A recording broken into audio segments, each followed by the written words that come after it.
Thank you all for joining. My name is Shawn and we're talking today about choosing cameras for live video switching and webcasting at Streaming Media Producer Live 2014 at Huntington Beach. Between you and me, I really enjoyed this location so far. Walks on the beach and bike rides and all that stuff. So it's if you haven't had a chance to take advantage of that, make sure you do that before you head out of here. I did that last year. I came in and didn't head out on the street at all or out onto the beach, and I kind of regretted that. So I'm glad I took advantage of that this year. I'm at Shawn Lamb Video. That's my Twitter handle, and we're tweeting at SM West and Producer Live. So a little bit about myself. I've been working for ITI, the parent company of Streaming Media and Streaming Media Producer, since 2007. I started off as Event DV magazine and Event DV Live and Streaming Media Producer and Streaming Media Producer Live. So it's been about 100 articles, product reviews, tutorials, and interviews and stuff like that under my belt. I love doing this kind of stuff, talking about cameras and attending the trade shows, go to NAB every year and doing product reviews, because in my own business, I'm a video producer. I produce corporate event stuff and live webcasting and video switching. I try to keep ahead of the technology. I really try to differentiate myself with better use of technology. And for me, it's all about the workflow. It's also all about finding the best fit. What's the camera, or what are the cameras that are going to be the best for me in terms of performance? And I often get asked, advice on cameras. Do I recommend this DSLR for that? And at the end of the day, it really comes down to what you're going to be using this tool for. And for me, in this environment, this is what my bread and butter is: live switching, webcasting, and that type of corporate stuff there. I'm almost at $2 million in sales produced in my little home-based business since 2001. So I'm got a lot of stuff under my belt there, but I'm not super big league, but I do have a lot of really cool productions I take care of. I wanted to talk to you a little bit about my start in the switching area. So I made an investment a couple of years ago on eBay into the Panasonic AVE5 video switcher. $300. It was an analog switcher, very lossy. The output at the end didn't look anything like the original, but I was in the video switching world at that point, and I was able to provide a switch for one of my partner companies at the time, who then did the webcasting. It did have audio, RCA audio, although we tended to just bypass the board at that point, use a soundboard, and then come into the hardware at that time. That same client, we eventually upgraded them to the Eddie-Roll V4. Digital processing unit, wasn't as lossy. Composite and S-video were still the inputs there, the RCA S-video. And it was a little crippled in terms of it only had a single selectable preview output, which meant you didn't have a multi-viewer. So if you had more than two inputs in there, you only could see your preview or your program on one of the aux outs. So it was a very a primitive type of switching setup for me, but it was what my client purchased. In that little corner there, you can see one of the diagrams, the early ones that I set up for a fairly large-scale production. It was in 2010, and it was the Governor General's Olympic Truce dialogue right before the Olympics, on the eve of the Olympics, and we needed two video switchers to handle all of the needs that we had. And so at that point, I was kind of realizing, the type of productions I'm doing go beyond the limitations of a very small switcher, which was really designed for VJs in nightclubs rather than professional video switching. So at that point, that's when Roland came out with their LVS 800. Really beautiful looking switcher there, nice hardware, lots of inputs, still standard def, but it had two VGA inputs on there, so I can take computer inputs with ease. $3,750 is what I paid for it in 2010, and I sold it the year later for $2,000, because at that point in 2010, video switchers, high definition video switchers, started to come on the market, and that's where my next big step was. That was the Blackmagic ATEM 1ME.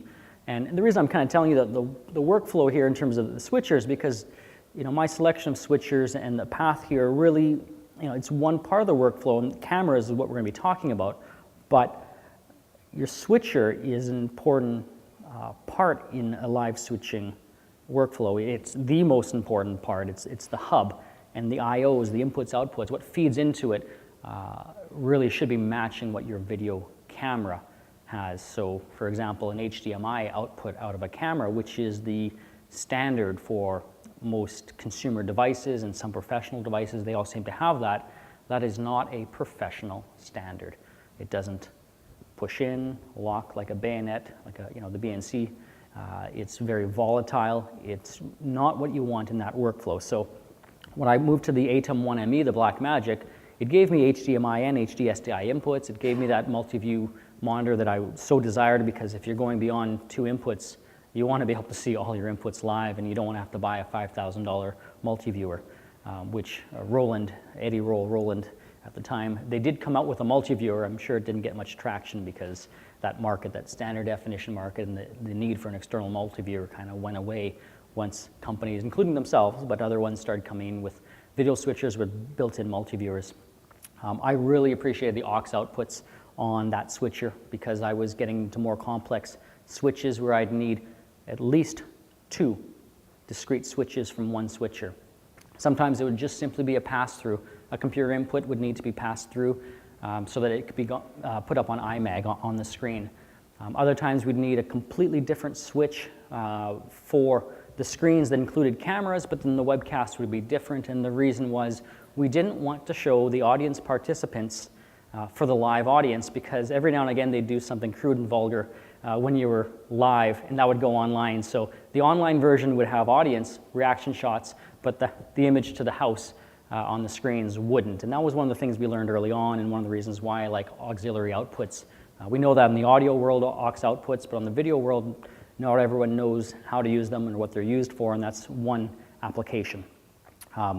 This switcher, like the previous one, the LVS 800 or the Roland, had tally lights. I really liked that for the camera operators to know when the camera that I was going to was on. I would verbally tell them, but every now and again, yes, I am prone to mistakes. I would tell them camera 3 and I'd switch to 2 by accident. Well, that light gave them, the tally light on the camera told them positively if they were on or off, and they could correct me, or they would know that they were on, and it was a nice little extra check and balance having that tally light on there. Blackmagic works through software control panels. You can have a hardware one, but it's $4,750 for that, and the switchers start at $1,000. And none of their switchers, I believe, are cost the amount that their hardware control panel does. So for me in my workflows, the software control panel is what I was using. Blackmagic, what they do is they bring out hardware first and then firmware later, and this was no exception. So when I moved to the ATEM 1ME, a lot of the features weren't enabled, and one of them specifically was the USB 3.0 output. And it's actually only recently that I started to use it, because the output, when I bought it and for the first year after, didn't do anything. It was used for firmware updates, and it was really only capable of USB 2 transfer of firmware. But they enabled it a while ago, but I never really tested it. It was only when I had another product, my webcast encoder died on me in the field, that I had to put this USB 3 into practice, and I had tested it, but it wasn't my primary. And I was really happy to report that the USB 3 into this actual laptop here worked just great. 1080p video, downsized it to 720p and webcasted it out. Client didn't know I missed a beat. And that piece of hardware that failed, well, it needs to be RMA'd now. So it's important to have backup stuff as well. And the ability to have the USB 3 output gives me that peace of mind, that extra level of safety. Con on this model here was interlace only. Not as big of a deal when you're coming off of CMOS progressive sensors, but if you're using older generation CCD sensors, first gen high def cameras, and even some broadcast standard that are actual interlace based, you don't want to be using interlace without deinterlacing at some point there. So that's a little bit about that switcher. What do I care about in a switcher nowadays? A lot of it really falls into place in their successor, which is the ATEM 1ME Production Studio 4K. So they upgraded this one with 4K Ultra HD capabilities, but The big thing that they did on this one and all of their new 4K ones is that they added in a front control panel with an LCD screen. That control panel controls the aux output. So if I want to do a submix for iMag or for the webcast that's separate from the archive feed or whatever it is, then I don't even need a separate software control panel. We can push button on the front. I can do both at the same time, and generally I can do that as a technical director. I can handle the two different switches, but I could also have multiple switcher operators on multiple laptops or computers running the software control panel. You can hook up to 6 of them over the same network, and someone can do the titling. Photoshop plugin is a really nice feature they have, so you can do live titling and then change it. So that's a little bit about that switcher stuff. The key for me, though, is that this switcher doesn't have internal scaling on each input. Many switchers don't, but there are some that do.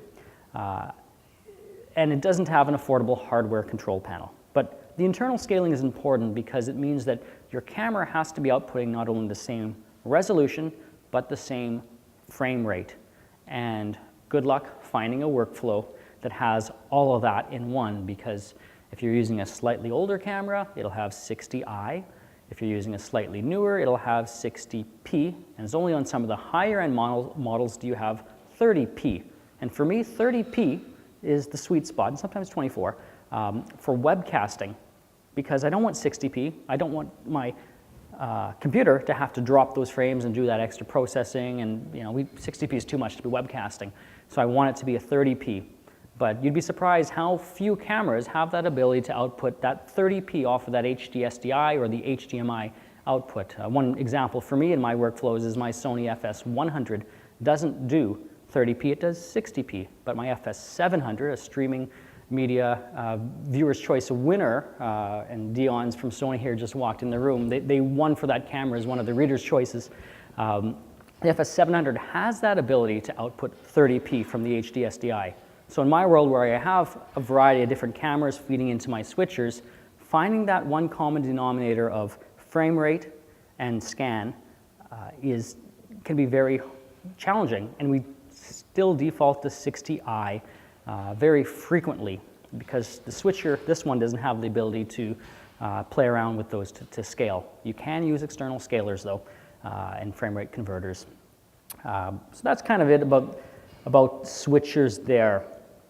When it comes to video cameras for webcasting, which is really what I want to talk to you guys about today, for me, it's when you're webcasting, your needs are different than when you're producing for broadcast or for archive and for coloring and all these different things, because your bit rate is so aggressive.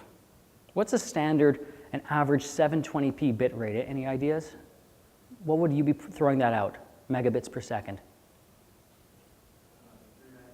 3 megabits per second, and that's actually very healthy. Compare that to the internal recording codec. The smallest internal HD recording codec is probably 24 megabits per second, AVC HD. So going from 3 to 24, that's 8 times smaller. And if anything, 1.5 at 720p is the kind of the standard there. It's even more aggressive. So if you have any noise in your signal, that's what happens when you turn the gain or the ISO up too high and you get little dancing snowy pixels. That takes away from the detail on your subject, and that webcast codec fails. All the detail in your face goes away because the bits are being assigned to noise in the background. So high signal to noise ratio is, for me, one of the most important factors in video camera selection. It's one of the reasons why I've defaulted to large sensor video cameras rather than camcorders. Progressive scan is important because our output is progressive. No one watches in interlace. Computers, all our viewing devices, they're all progressive nowadays. But as I alluded to before, interlace off a progressive sensor isn't the end of the world. It scans it in a progressive manner and it just delivers it over a progressive interlaced frame. So it's not that big of a deal. I talked about earlier, though, HD SDI is so important for me. I really do not like HDMI at all. I've had too many issues with it. I've had once my monitor So I fed the HDMI out of a camera into a Marshall monitor that had HD SDI output, and the SDI went into my video switcher. Well, what happens? Of course, bad luck is that the battery that's on that monitor, it was the same one used in rehearsal, it didn't get swapped out, and it didn't last long enough. It died halfway through the shoot. Anyone had that? Yeah, it sucks when that happens. Well, guess what? My feed dropped at that point because we were relying on extra connections. I've also had HDMI being yanked out. Sometimes it doesn't interconnect right. You got to reseat it. It's a headache. So for me, HD SDI, that's where I want to be. It locks in securely. The moment you plug it in, it's on, kind of like the analog days. With our C8 cable, you plug it in, boom. None of this flicker, flicker, flicker, interconnect. It talks to each other. It works. So that's important. And then having an affordable and common internal recording media and codec, that's important for me too. I want to be able to source recording media at a computer store. I don't want to have to get it from a supplier. I want to, and especially when we're considering if it's for a live switch or a webcast, they're not really needing to go beyond AVC HD. They're not needing to do color grading or things like that. And if anything, that codec holds up very well for those type of workflows and applications. So I tend to steer away from those cameras that don't have common codecs and common recording media. It's just more difficult for me to work in. And the other thing is capturing the stuff. I want the ultimate flexibility. I want a generic card reader to be able to read the card that my camera does, and not a specialty card reader, because when you lose those, you can't find it. When you want to pass it off to client's laptop, you can't do it, and you never want to have to capture through the camera. This morning I was giving an example of how one of my Sony tests on a 4K footage, I didn't have the adapter for it, and it wouldn't fit in my laptop. I had no card reader. It took 3.75 times longer than real time to capture the footage. So an hour of footage would have taken almost 4 hours to capture over USB 2 through the camera. You want the right type of card reader. You want it to be common. You want USB 3 or that type of thing. So all these things here I talked about on this screen, I'm going to expand a little bit more. So signal to noise, it really came something I was aware of back in the second gen Sony HD cameras. Their prosumer cameras, the Z7U, the Z7U was one that I bought into. I loved it. Beautiful 12 times Zeiss lens and HDV codec. What I didn't like about it was that instead of square pixels, they took diamond-shaped pixels. They turned the pixels on their side, kind of like the new Shreddies, right? 960 by 540 resolution native. Then they interpolated up to 1920 by 1080, and then they did the most brilliant thing. They went and reconverted back to 1440 by 1080 with a widescreen aspect ratio on each pixel, because that's what HDV was. And then if you went to DVD, which was the delivery at the time, well, you're back down to 720 by 480 and a 1.21 pixel aspect ratio. So diamond becomes square, becomes rectangle, becomes other shaped rectangle. Guess what the DVD looked like? Not as good as when I was in standard definition through the whole workflow. It is also a very noisy camera. So in addition to interpolation and funny everything, it was noisy, and the DVD encodes that year were embarrassing. They absolutely were for me. I definitely improved on it when the advent of external HD recorders came in, products like Atomos Ninja, when I can go out of that camera via, that was HDMI, and record in ProRes. All of a sudden we skipped all that garbage at the bottom. We went 960 by 540 diamond to 1920 1080 square. That was recorded intra-frame, not inter-frame. The DVDs look great the following year. We don't do DVDs anymore. We don't have to worry with funny pixel aspect ratios. Everything is square nowadays. HDV is gone, thankfully. But noise still is a factor. Higher signal is definitely important, especially when you're going to 1.5 megabits per second for your webcast. I've alluded to the webcast bit rates being extremely aggressive. They definitely are. How can you lower your noise? This is important. So you can add lights, lower the ISO or the gain. Not always possible, but if you can, something like this room here, I would bring some nice lights on me. That way I can dim the rest of everything. You can see the screen a bit better at that point. and you can shoot without high gain or ISO, because the moment you start adding that in, it gets noisy. You shoot at a faster aperture, f2.8 versus 5.6, depending on the camera, but if it's a smaller sensor camera, 2.8, it's not that shallow, you can handle it. It's not always the sharpest on the camera, but noise is important. Newer cameras do a way better job. That Z7U was brutal. The next gen camera, the NX5U, a little bit better, and then subsequently, it seems like they're getting better on their sensors. They're not as noisy. I was testing some out on the show floor there, and you know, for a 1/3 inch sensor, they're not as bad as they used to be. I'm enjoying them a little bit more. They're not my cup of tea still. I don't like that small sensor. To get HD on something that's a 1/3 inch diagonal, man, that's asking a lot of the camera if you need any gain at all. So large sensors, what I'm kind of defaulting to, they're my go-to for webcasting. Beautiful image off the thing. I mean, when you're looking at a large sensor, I mean, here is an example of a large sensor camera. It's the Sony a7S. It's a full frame. It's huge, right?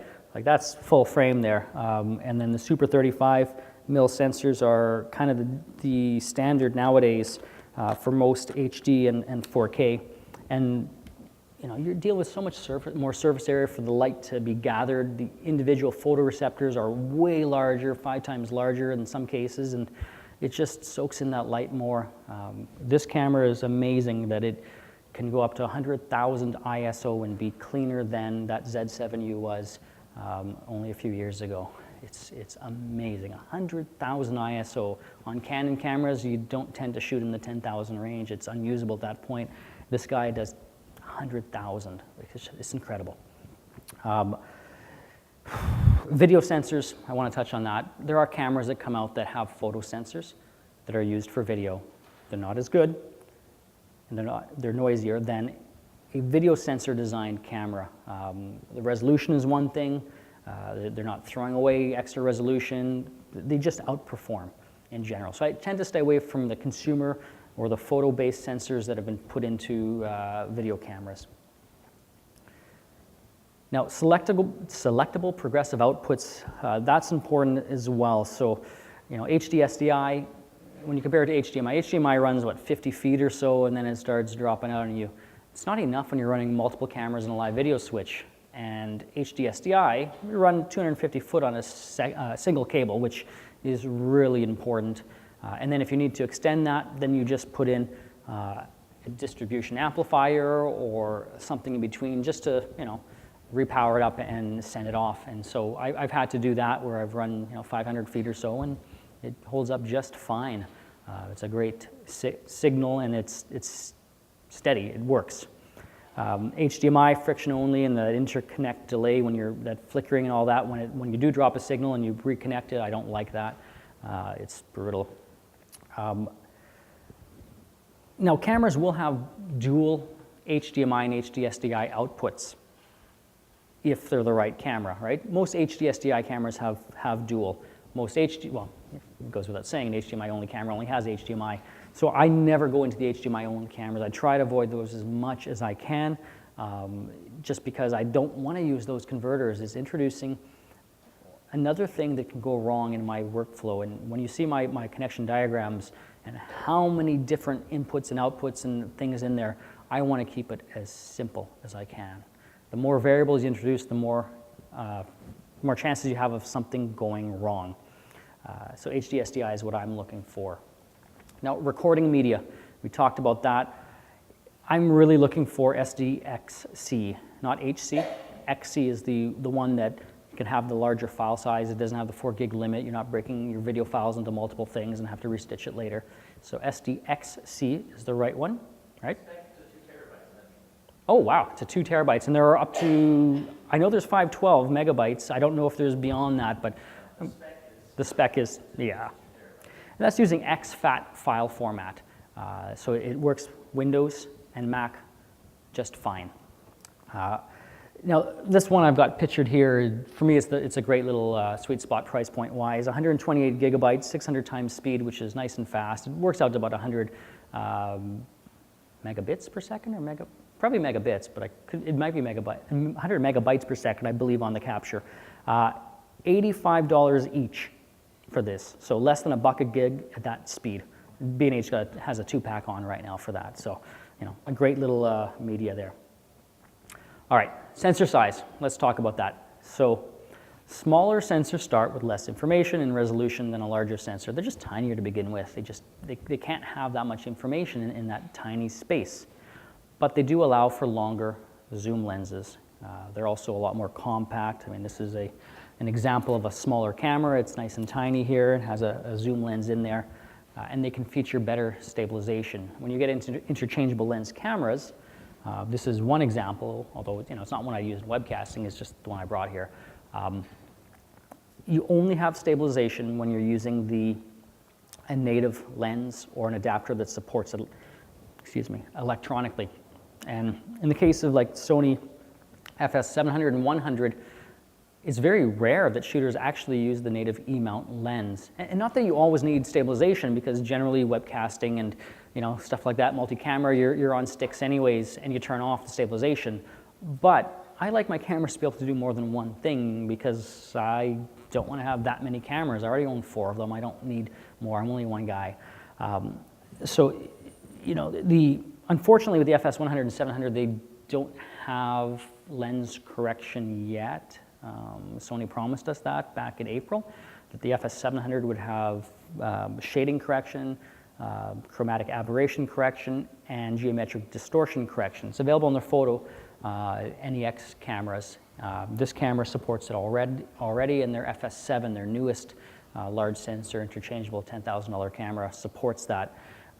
They're not supporting yet the FS700, which is unfortunate, because I would love to pair it with a native E-mount lens, especially because they have some great ones out there. But sensor sizes, I mean, look at the difference between the indigo on the bottom right to the full frame. It doesn't take a genius to figure out you want as large of a sensor as you can for a higher signal to noise ratio and for a cleaner image. But there are some issues with larger sensor cameras as well. So the big benefit is at high ISO, high gain, it's lower noise. You can also get a shallower depth of field. So a shallow depth of field is when your subject's in focus and you defocus the background. Bokeh is the other word for the defocused background, a Japanese term that we've kind of borrowed there. So why is a defocused background important for webcasting? Well, it's the same kind of argument in terms of noise.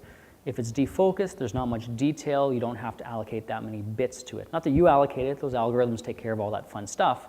But if the algorithm, the codec, isn't worrying with background details and lines and all that fun stuff and movement, it can spend more detail on what's important, your subject. For high action, fast moving sports and things like that, well, everything's changing. A long group of picture codecs have a hard time with that, and that's where you need the higher bit rate type of stuff there. So large sensor cameras can be great, but good luck finding lenses that are parfocal, have power zoom, constant aperture, image stabilization, and greater than 3 times zoom, which are things we take for granted when we think of camcorders. Camcorders have all of those. A parfocal lens is one that holds its focus from telephoto to wide manually. So you zoom in, you manually focus, you zoom out, subject stays in focus. You don't have that in photo lenses because photographers don't manually focus. Everything is autofocus. And so the lenses haven't been designed with that feature in mind since the 80s. There are some exceptions, but they're very limited. Minolta has an old 70 to 210 beer can f4 A-mount lens that I use, and it's parfocal. It's actually my favorite manual. I mean, it's an autofocus lens, but I use it manually. But it has the smoothest zoom action of any of these photo lenses I've ever owned and tested. And I've tested probably 60, 70 lenses, trying to find photo lenses that work on my interchangeable cameras, lens cameras. Sony and Tamron have 28 to 75 2.8 A-mount lenses. They're a little bit sticky on the zoom, but they're parfocal. Sony also has a crop sensor, 16 to 50 2.8 A-mount lens. Mine was perfectly smooth when I first bought it, and it's sticky a little bit on the zoom now. So it's one of those things. I tend to relegate those type of lenses to They're static shots, and we'll refocus off cam, when we're not live. But I will no longer try to pull a zoom while we're live, just because I can't do them with those type of lenses. Whereas on these zoom lenses, some of them you can even program them in. Memorize A point and then B, and then it'll repeat that, which is really kind of nice. But other times you could just hold the rocker or use a length controller. ENG lenses are Parfocal. Those are the ones the broadcasters will use on their shoulder mount cameras. Semi-zoom lenses are Parfocal. They're expensive, way expensive, 20, 40, 60, 80 plus $1,000. They're not in my budget, and they're also massive, absolutely massive. Power zoom, it is something we take for granted nowadays, and camcorders have them. And not that I always want to be zooming in all the time, but sometimes you need to change your focal length while you're filming. And Sony has some solutions for that. There are lenses that have power zoom on them, and this is one 18 to 105 f4 that has it. And here's a zoom rocker on the side. But if you pair it with a camera that has a zoom rocker like this guy on here, FS700, FS7, and a few other models have that, all of a sudden you're entering that realm of having a lens that you can have a servo zoom on it. So here's a listing of a few of the lenses. The one pictured, the 28 to 135 f4, is a $2,500 lens. It's a cine zoom lens, full frame, 3 rings on there. This is the ideal lens. If that's the only focal range you need, you're doing fine on that lens there. It's native full frame E-mount. It will. E-mount is E-mount. They normalize it, right? Well, E-mount is really E-mount now, right? E-mount is E-mount. It's never. Well, they call it alpha. Everything's alpha now, but NEX was the E-mount, and that's an actual mount, 18 millimeter flange back. It's different than A-mount or alpha mount. Alpha mount is the old Minolta legacy, Konica Minolta, and then Sony bought them out. That's a different mount. And they have adapters, so you can power an A-mount on an E-mount camera. You lose the stabilization, though, because that's in-body. But now they brought out full-frame E-mount, and that's what that lens is there. And there's a few others, some prime lenses that are coming in as well, and a couple other zoom lenses. So when they say alpha, it's confusing because this is an Alpha 7S with a full-frame E-mount on it. I don't love their marketing or their branding. It's confusing, definitely. The NEX moniker for me, I knew what that was. NEX was E-mount, and the letter E was an NEX, but Alpha has A, and yeah. But great question.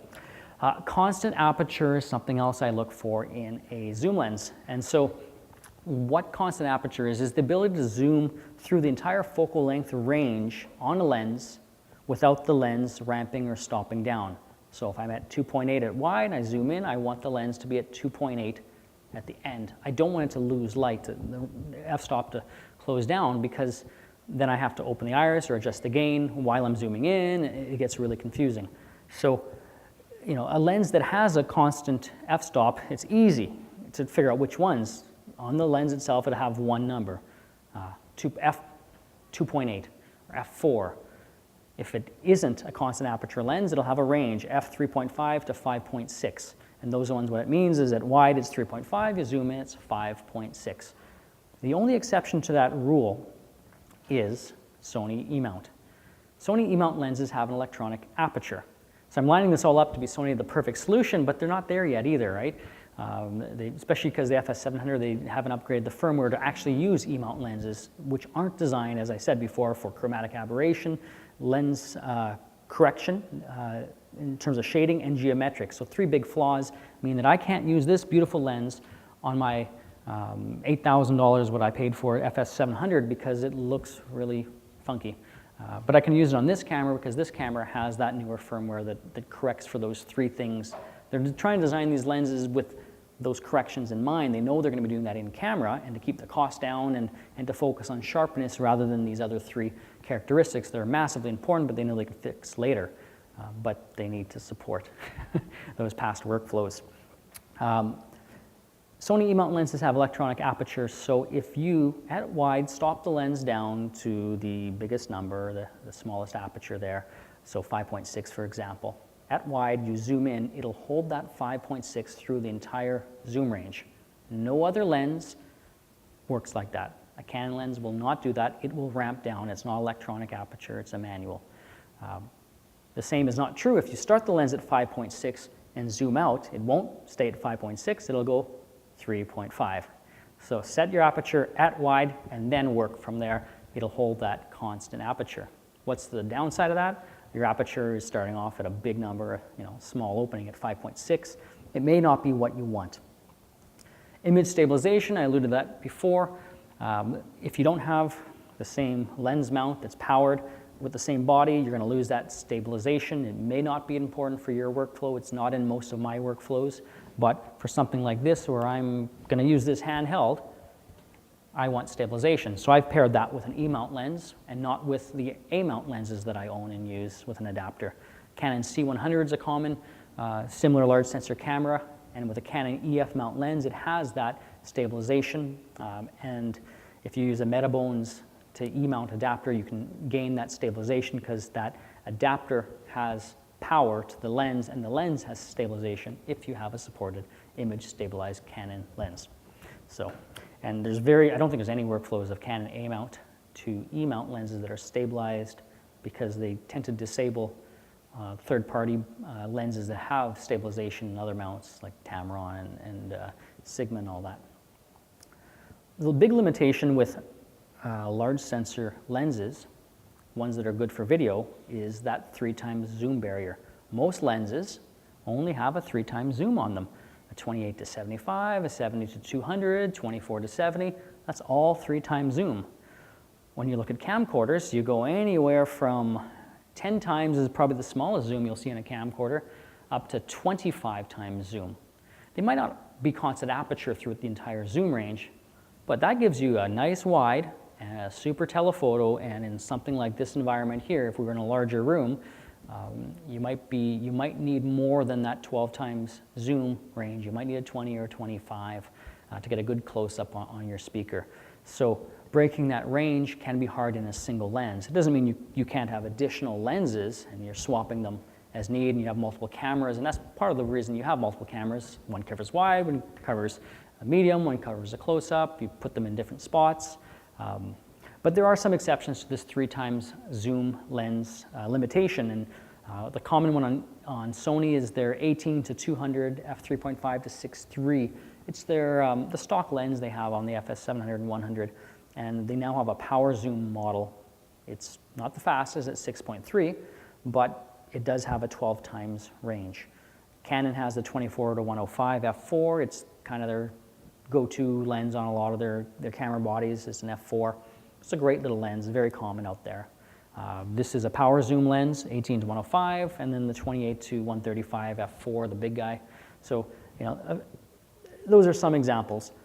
Where I found the limit is on that long end of the zoom range. You start with a large sensor, and you want to push in beyond that 12 times zoom range on a lens, past like the 360 millimeter equivalent. Good luck finding a zoom lens like that. And I found two solutions. One is an expensive $12,000 or $13,000 solution, the Canon 200 to 400 f4. It's a brand new one. They brought it out just in time for the Vancouver 2010 Olympics. In addition to having that 400 range and being constant aperture and Parfocal, it also has a 1.4 times teleconverter. Flip that little switch on there, boom, you're in I don't know what that is, 600 and something territory. It's really neat to add on that range, 560 territory. And then the other one that's way more affordable and what I use is the pictured one here. It's Vivitar 120 to 600 f5.6 to 8. So it's a beautiful little lens. I bought one of mine for under $100 and the other one for under $200. When you find these things, you'll tend to find that these focal length of lenses sit in boxes because they're too heavy to use for photographers. And they came shipped in boxes, nice beautiful padded cases and all that. They're generally mint. because they're never used. Photographers never got around to using them. They're huge. You need to have, you know, a rod and rail system and lens support definitely. A little small picture there, but that's that bazooka of a lens there. And that 600 millimeter range brings me into conference territory, and I've used it very successfully and had my large sensor cameras replace broadcast cameras and outperform them. Because with this lens, it's not an expensive lens, but the sensor on that camera is so large, it has such a clean output. When you compare that to any broadcast camera, it's going to beat that image. And when we're going for web delivery, it did amazingly. Question? So are you putting the Vivitar on your A7S? No, FS700. I have put it on here, yes, and I did film the moon. Does it vignette or anything? No. Well, on the FS700, it's a Super 35 sensor, all right? The lens is a full frame, so it's using the sweet spot on the lens, the middle of it, so no vignetting. Even when I put on the A7S, mind you, it wasn't a fair comparison. It's hard for me to say 100% it didn't vignette because I was filming the moon at night, and would I really see vignetting on the black sky? Because when I throw my long Canon lenses on the A7S with Metabones, I get vignetting. But that's Metabones, so there could be an issue with that. No, I've put full frame on there. I haven't noticed any issues. Does Vivitar, do they make an E-mount? Oh no, that's an old lens. So you're adapting that also? Yes. Just a standard pass-through? A Metabones, a dummy Metabones inactive adapter. Inactive? Yeah, definitely, yeah. So it was just a tube to adjust the focal length. Yeah, so it worked from, I don't know what the native, well, I had two different ones, FD mount, and then the other one was actually a Minolta mount, I believe. And one small tip on there is I owned photodiox adapters, and I stopped using them when I started moving into these bigger lenses. The tolerance isn't the same. The Metabones was bang on, almost like the original mount. You twist it in, no play. When you have a big, heavy lens that's heavier than your camera, you want your mount to be rock solid, and you want to support that lens. You don't want anything hanging off each other. They're both equally supported there. Great questions. Large sensor camera favorites. So the FS700, I mean, you know, the streaming media Reader's Choice Award winner this year is the 700. And so that's the body only, $6,000 now. It's a price drop because it's obsolete. There's a newer one and one they're supporting better, the FS7, which is $8,000. It's coming out. Well, there's some models out in the market, but I think it'll have a wider launch next month. They both have 3G, HDSDI, and HDMI outputs on them. I don't like the FS700's top-mounted LCD. For me, it was the worst design in the world for that. I can't hold the thing handheld. You can see my height. I'm on a riser here, but I'm 5'5", and if I have to hold the thing below my nose so I can see the screen, guess what? That points up people's nostrils. It's not the most flattering viewpoint. So as a handheld camera, especially because it lacks stabilization on any lenses, brutal. So I hate that in that camera.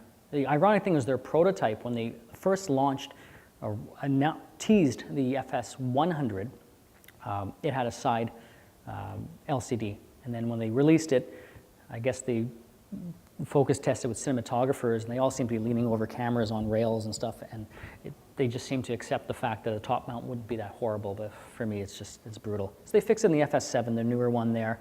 That one's neat because it is a 4K E-mount. It's same Super 35 sensor, but it's a side-mounted LCD, so they fixed that problem. It is shoulder mountable, and it has a movable grip. So that's that thing hanging down there on the rosette. So you can actually hold that more like a broadcast camera. And both of these can be paired with the 28 to 135 f4 power zoom, that $2,500 beautiful lens that, I mean, it's only, you know, whatever it is, 4 or 5 times zoom, but it still covers a wider range than most other lenses and supports all of it's, you know, that's the match that they've been looking for. It's taken them this long to get there, but that's what it is. So these are kind of some of the favorite large sensor. There's a new Contender on the market, lower price point. It's coming out March 2015 by a company that I don't normally look at too often because they're, you know, for me, Sony seems to be the one that I've gone through many of their products. I look at some of the Canons and I've used and owned and tested. But JVC's one here, they've got the LS300 Super 35 sensor, 4K MFT mount, Micro Four Thirds mount, similar to Panasonic and Blackmagic in that sense. It's a bit interesting to me, like how they're pairing that and will it cover the sensor, but they do have a variable scan mapping technology, so you can put on micro four thirds lenses and Super 16 that wouldn't cover that large of a sensor, and it only use the portion of the image that's projecting. So I don't know. It remains to be seen how that will work, but the really interesting thing about that is that they're bypassing part of the big problem with that Sony ecosystem is that the ability to have a longer zoom lens range. So supposedly on this camera, I can put on a Super 16 or a 1-inch TV lens from the 80s when they used to have those, and have those 10, 12, 20 times zoom ranges on fast f1.8 and sometimes even faster Parfocal zoom lenses. So you have that ability, and then the sensor, it'll only use the portion of the image that's being projected on the sensor, and it'll figure out how to do it all and make it look great, hopefully. So that's kind of interesting because it gets around that massive limitation that I'm faced with, is that that long zoom range in a single lens. And then 3G HDSDI and 4K HDMI. Now, I don't know if I properly made the distinction between 3G SDI and the other variations. So let me go through that before I forget, because that's a really important part when you're looking at camera specs. SDI is standard definition. HD SDI is high definition. 1.5G supports up to 1080 60i. When you move into progressive, you need to have 3G HDSDI to get that single cable there. So 60p and 30p, that's 3G. If you don't have that 3G HDSDI, that HDSDI spigot is giving you 60i at maximum. And that's really important in your workflow. That's part of the reason why I started with video switches at the beginning, was if you're wanting that 1080 30p workflow or 60p workflow, you need 3G HDSDI and you need your camera to support that.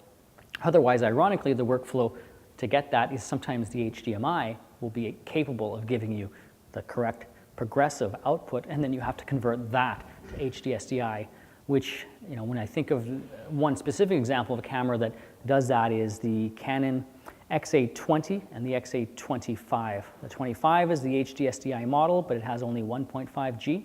So the XA20, the one just below it, has HDMI that's capable of giving you progressive outputs that you can then convert using an external converter. So for me, I wasn't spending the money to get that, it wasn't that much, but to get the XA25 because it lacked 3G HDSDI, which is what I wanted in that workflow. The small little add-on to this one, and a lot of the cameras are starting to do this now, they're doing wireless streaming, and some of it's just for external monitoring. Other times you can control your camera from a cell phone or a tablet or a laptop just through wireless networks that the camera broadcasts.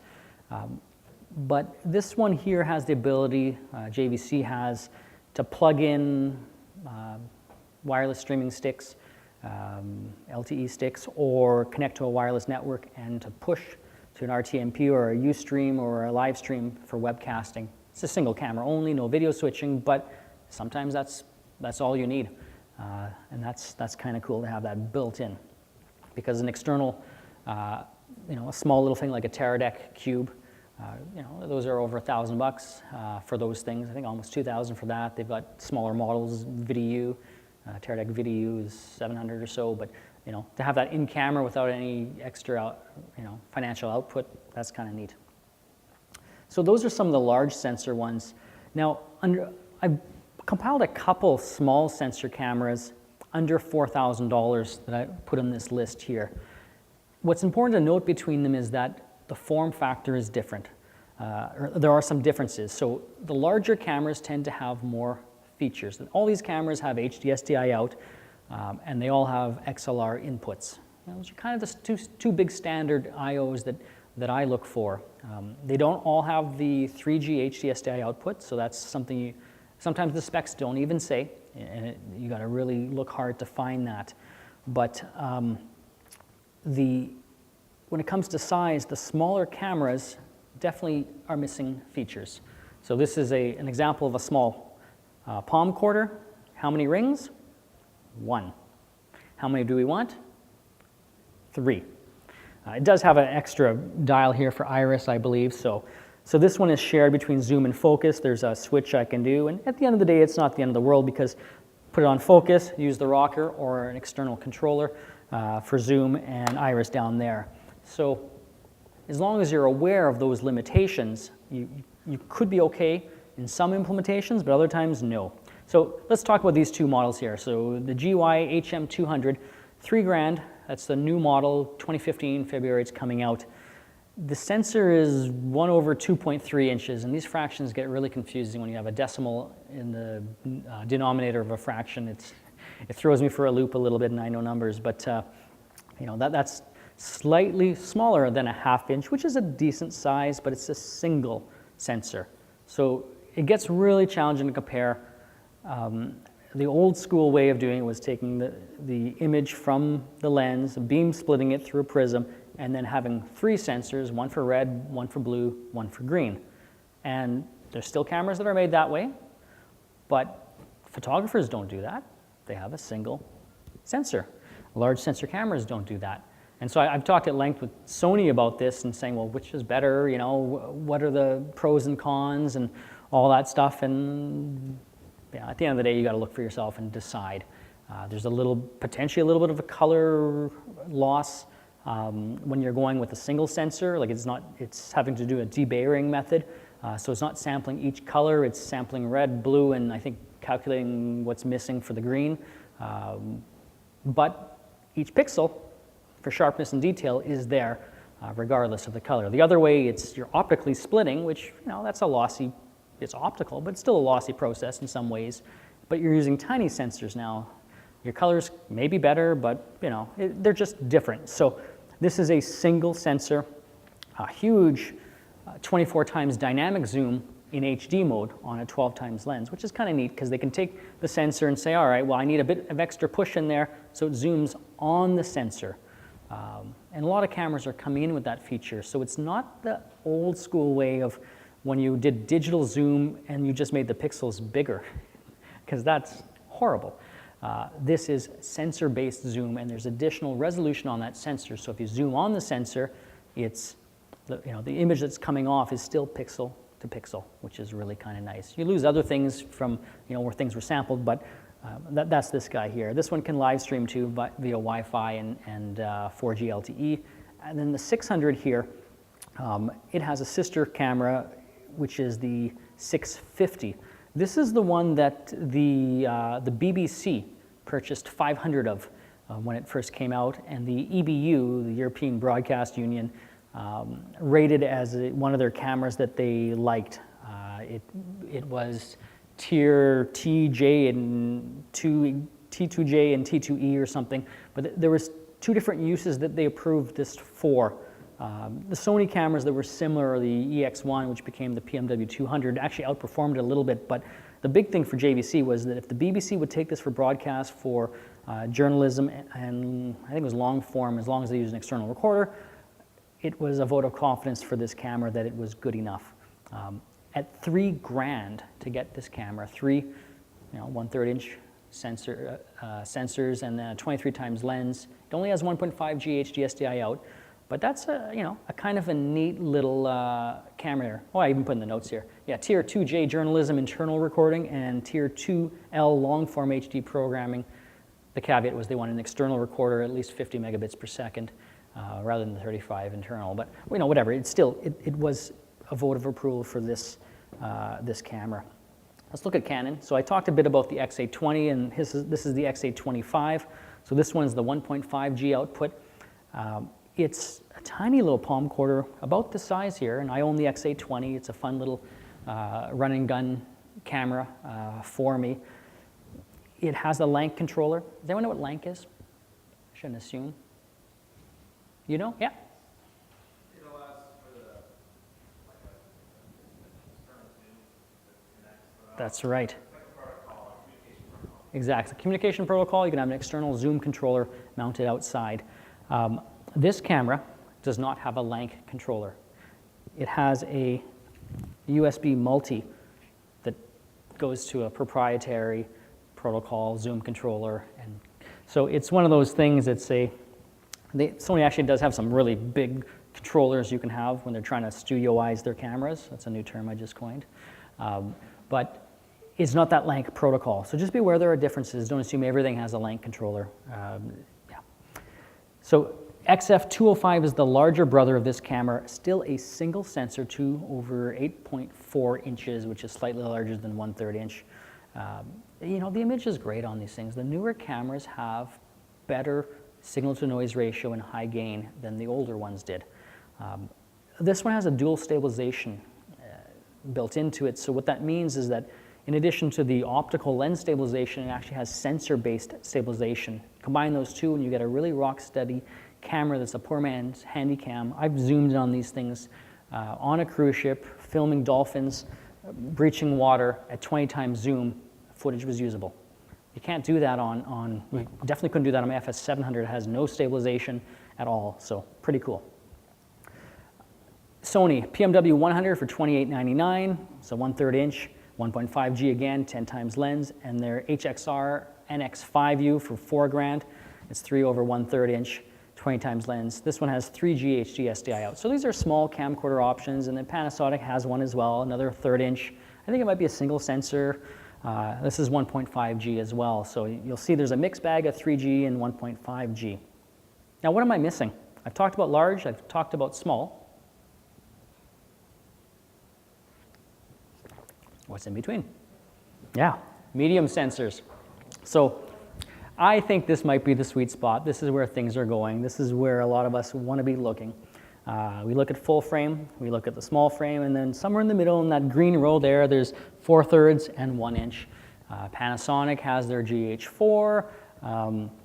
You've got 1 inch sensors. This is a 1 inch sensor. This is why I brought this X70 here.